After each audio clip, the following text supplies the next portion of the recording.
Ya, saya sepakat sekali tadi apa yang disampaikan oleh Mas Rumono sebagai salah satu tokoh pemuda di Provinsi Kepulauan Riau ini mengenai pahlawan kekinian. Gitu ya. Jadi kalau kita bicara hal kekinian, kaum milenial dan sebagainya, itu hidup di zaman yang memang ya berhadapan dengan kondisi berbeda jauh dibandingkan 75 tahun yang lalu atau 100 tahun yang lalu. Ketika para pahlawan itu ingin memperjuangkan kemerdekaan Indonesia ini, melepaskan dari belenggu penjajahan. Nah, penjajahan pada hari ini juga berbeda. Kalau dulu bagaimana satu bangsa menjajah bangsa lainnya dengan cara berperang, mengangkat senjata sehingga ada yang terkorban secara nyawa. Hari ini penjajahan itu tidak lagi hanya dengan cara-cara seperti itu. Bahkan teknologi pun hari ini bisa menjajah satu bangsa. Ya, kita mungkin secara tidak sadar hari ini juga begitu bergantung terhadap teknologi yang mungkin diciptakan oleh negara lain yang kemudian menjadi alat kontrol bagi negara kita. Ya, tapi suka tidak suka kita tidak bisa begitu saja menghindari kondisi kemajuan teknologi seperti tadi yang mungkin disinggung oleh Mas Rumono. Keadaan hari ini pandemi COVID-19 maka harusnya para pemuda tidak hanya berdiam diri saja.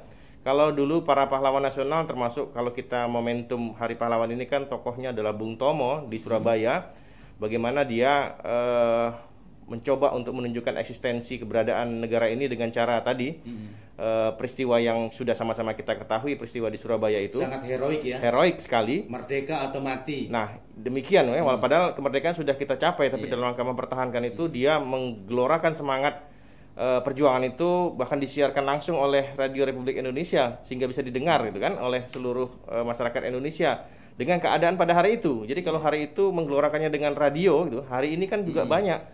Kita hari ini disibukkan dengan media sosial yang menjadi alat yang begitu ampuh dan cepat, termasuk kalau bicara pilkada hari ini dan juga penanganan pandemi COVID-19 ini, informasi begitu cepat bisa tersebar. Hitungannya tidak lagi per hari ya, tapi per detik ya, per menit, yang kemudian bisa kita lihat sendiri bagaimana efek dampaknya.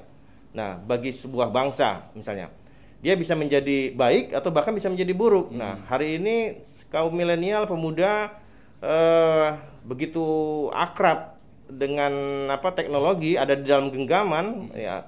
Ini adalah satu cara bagaimana kemudian paling tidak misalnya ada sebuah inovasi baru yang kemudian kalau kita lihat berapa banyak jumlah pemuda yang ada di Indonesia ini, kalau setiap masing-masing punya gagasan dan gagasan itu kemudian bisa disampaikan secara produktif dan kemudian dieksekusi, saya pikir masalah pandemi COVID-19 ini bukan suatu masalah yang cukup serius gitu.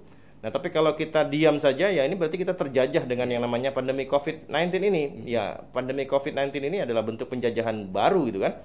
Ketika kita tidak mampu berbuat apa-apa.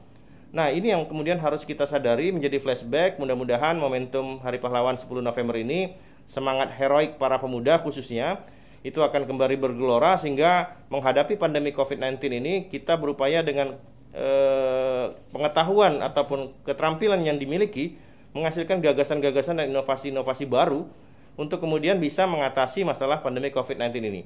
Saya yakin pasti semua kita punya gagasan itu, dan gagasan itu harusnya produktif, tidak merupakan opini. Nah, ini yang kita harus hindari. Jadi kalau kita bicara karakter sosiologis bangsa kita ini jelas sudah dipelajari oleh bangsa-bangsa di luar sana. Dulu Belanda menjajah Indonesia dengan mempelajari dulu kan karakteristik bangsa Indonesia ini seperti apa. Oh, salah satunya adalah misalnya mudah untuk diadu domba. Nah, itu yang kemudian digunakan oleh Belanda dengan melakukan politik adu domba. Nah, mungkin sampai hari ini masih, hanya medianya berbeda. Kalau dulu Belanda langsung berhadapan menyebarkan isu, hari ini ada media sosial. Nah, ini yang perlu kita waspadai bahwa media sosial ini menjadi saluran baru untuk bagaimana melakukan penjajahan dengan cara mengadu domba sesama kita sendiri sehingga akhirnya terpecah belah, sehingga invasi asing itu akan dengan mudah masuk, walaupun tidak melalui sebuah pertempuran ataupun dalam bentuk militeristik yang masuk ke negara kita, tapi melalui jalur teknologi yang bisa dikendalikan dari jarak jauh. Ini yang harus jadi perhatian kita. Baik, tahan dulu Pak Endri, kita buka line telepon di 27